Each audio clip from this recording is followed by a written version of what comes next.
promise. I want to try and broaden it out a bit, and it's just to start by saying the way we're all looking at this, and particularly led by governments such as Fianna Fáil and Fine Gael, is that here's a cake and we can all have a certain slice of it. And we talk in terms of income tax and income, and then we talk in terms of public expenditure. Nobody ever introduces the question of profits and wealth, right?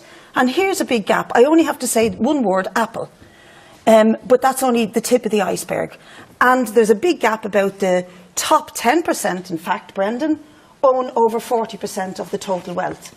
Now, they mightn't include the 20% who are on 60,000 above, but the facts are shown 10% own over 40% of the wealth in the country. That's obscene. And that means that the bottom 10% own a tiny percentage of wealth, something like 3%. And that's why you have people like the lone parents that Louise and others talked about, who are living in dire circumstances. They're considered to be somehow welfare queens or scroungers, but this is absolutely not the case.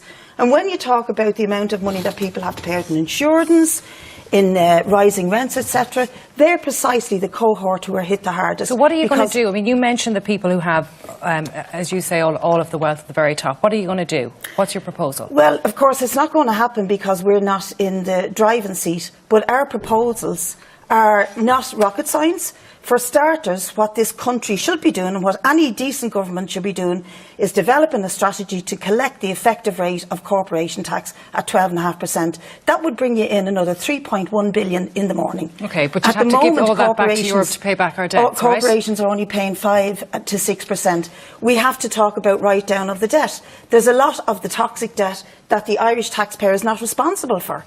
And we have to start revisiting that with the European Union. We have to start being honest with the European Union and saying to them, we have a housing emergency and we need to be able to borrow in the context of an emergency to build tens of thousands of houses without that impacting on the overall budget. Okay. We need to address the health service. I just want to talk about a couple of issues that people have been discussing in the last little while. Childcare, Regina, the childcare package that's coming, it would seem that people up to households on up to 55,000 now will be included. Do you think that's a fair point? Well, it's getting to the point of where it is going to be more equal, because at the moment the subvention scheme only affords the support to people who are on relatively low incomes. And the vast majority of people in this country are on middle incomes, which are probably between 25,000, 35,000 up to maybe 60,000. Those people are paying, if they have 2 children, probably €1,000 a month and getting no assistance whatsoever for their childcare except €120 or something a month for childcare or for child benefit. So if you have 2 people on the average wage, which is what, or just before the higher marginal tax rate comes into effect, which is about 33,000, they're not going to get any help. No, but at the moment, people, in order to qualify for it at the moment, you need to be on under 18 grand.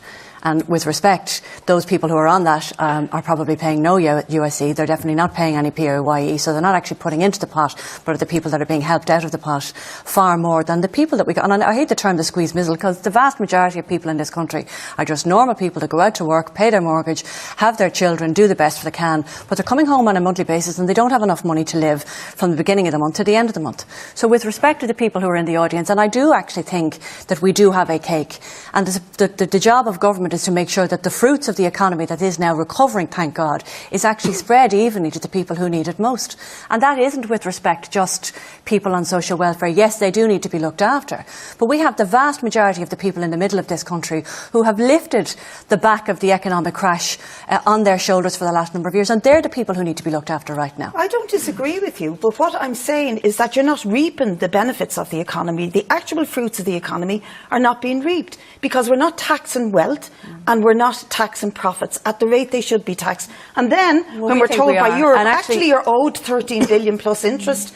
Well, hold on, we're going to spend a lot of money on people like Jim O'Callaghan, who are barristers, to defend the case for is correct. No, we don't agree. Where Brendan is correct is that there is a narrative that comes from the hard left that well-paid people in this country don't pay their share of tax, or that multinationals or corporations don't pay tax. We know that 80% of our corporation tax breed is paid by multinationals. That's 5.6 billion. We know that 75% of our income tax is paid by the top 20% of earners. So it is wrong for you to present a narrative as though we have a dysfunctional taxation system in this country. We absolutely have a progressive taxation system. And what Fianna Fáil is trying to do, because Owen is right, we had progressive, ERSI said we had progressive budgets going through the crash. And then what happened, when Fine Gael and Labour got into power, they said that each one of those budgets was regressive. So the test for us of this budget, for Fianna Fáil, is going to be, is this going to be a progressive budget? Is it going to seek to put fairness at the heart of financial policies? If you were so progressive, why did the economy crash in such a drastic and dramatic way under your control? Well, do you know because you were not progressive. Well, can I say this to Brid? Fianna Fáil wasn't in power in Greece. It wasn't in power in Portugal. It wasn't in power in the other countries that went through financial collapse. Well, we took the biggest bang. We took a big bang, and the good news is, because of the policies that were put in place by Brian Cowan and Brian Lennon, which everyone said wouldn't succeed, we're now getting out of it. And this country is getting back on its feet. And if we'd followed your line, the country would have been in the toilet. We would have been like Greece. You wanted us to default on all our debts. Come here, I'm sorry, you're rewriting history here. I'm not what rewriting I want to history. talk about is tomorrow and next week on the budget. But you don't want to go back to the past, because you know that if we followed your policies, this country would have been in a worse position. And the point I am making to the audience and to anybody who's watching is that when we look at the cake that we're dealing with, we have to think about the wealth that is going untaxed and the corporate. You say 80% of corporation tax is paid by foreign direct investment. By multinationals. Absolutely. Okay. But not 80% of multinationals are paying their fair share. It's not going untaxed, and that's the problem. You can't keep saying it, and that makes it true. It doesn't make it true. And then I want to go back to the audience. Corporation tax was up 40% year on year, but it's an what people at home want to hear is, what are the different parties proposing in terms of investing in the improvements of people's social and economic lives? And the difficulty is this: you cannot do what Fianna Fáil and Fine Gael want to do, which is reduce the overall tax take and at the same time invest in the kind of quality childcare, the kind of education, housing, healthcare or job creation for those in low-paid precarious work is required. So what's needed is a comprehensive strategy to invest in undoing the damage of previous years. But so, what's your allocation? We say 2-to-1 in favour of public services and tax cuts. What does Sinn Féin say? Sure. Tomorrow what's your ratio? Absolutely. Tomorrow we will launch the full detail. I'm sure you know it now. But what I do. But can you tell us? I can't, because Pierce Doherty won't speak to me tomorrow at his press launch.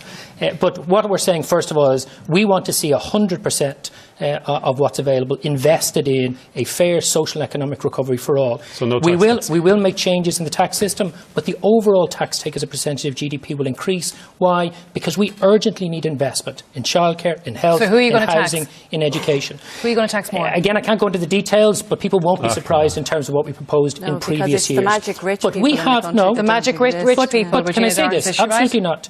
This state has one of the lowest tax takes as a percentage of GDP in the European Union. We're down with Bulgaria, Romania, Lithuania and Latvia, and that is why 2,000 children will tonight sleep in emergency accommodation. I don't know where you knock on doors. Go and knock on doors to the people who do not have enough money to live from one end of the month to the other end of the month, because they pay an exorbitant amount of tax. And what we do for those people is we reduce the cost of living by doing what you refuse to do for 5 years: invest in childcare, invest in healthcare, invest in education. The childcare thing. Not anywhere close to the level that's required to ease the burden on those very families that Regina says she represents. And look, he's giving you a fiver on the pension. Can I just... This is your idea, isn't it? Willie O'D will go down like Ernest Blythe, hopefully, except he'll be the man who increased the pension Actually, by on that, €5. Leo Varadkar said that Fianna Fáil should stop throwing shapes on the fibre issue.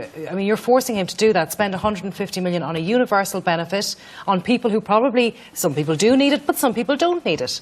Well, listen, we're advocating that there should be a €5 increase in the pension. That's not something that was advocated by Sinn Féin, although I note today that you come out with a policy now saying that the old age pension should go up by €3.50. It wasn't in your manifesto. But do you think it should be a priority? Yeah. Just personally, I do. I think older people in this country deserve to be protected in our social welfare system. They haven't had a rise in a long while. They got a derisory rise before, and I think a €5 rise in the old age pension is appropriate. When 130,000 children live in consistent poverty. Well, it's about priority. We're not saying that should be done and there should be nothing done for children in consistent priority. You have to, if you have limited resources, you have to prioritise. We have 670 million in terms of expenditure on public services. That's what the cake is. It's not our budget. We have advocated a number of things. Unlike Brid, although you will facilitate the budget and effectively support it. Brid, it'll be a Fine Gael Fianna Fáil budget. We decided to get Everybody involved. knows this. We decided to get Fine Gael budget. You're saying it's a Fianna Fáil budget. Fine Gael budget based on the same failed deeply unfair policies that Oh, you and can I just say provided something to Owen? Can I just say Policies that have actually resulted in the economy growing to the level of that it's the fastest or second fastest economy in the UK. Not for the 20% The fact that of the households, economy has grown, that we, for the 20% first time since 2008, had income. more than We're 2 million talking over people each other. working.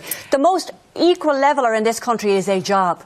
We now have an economy that is actually creating 1,000 jobs a week. Go back to what we had, which was in 2006, 2007, and you think our policies are fair? Spend some time with those families who are working and living in poverty. All right, stop talking, everybody, because nobody at home can hear anything. I want to bring you the results of our poll. We asked our Claire Byrne Live and Morrick panel, do you support the Fianna Fáil campaign to have the old age pension increased by €5 a week?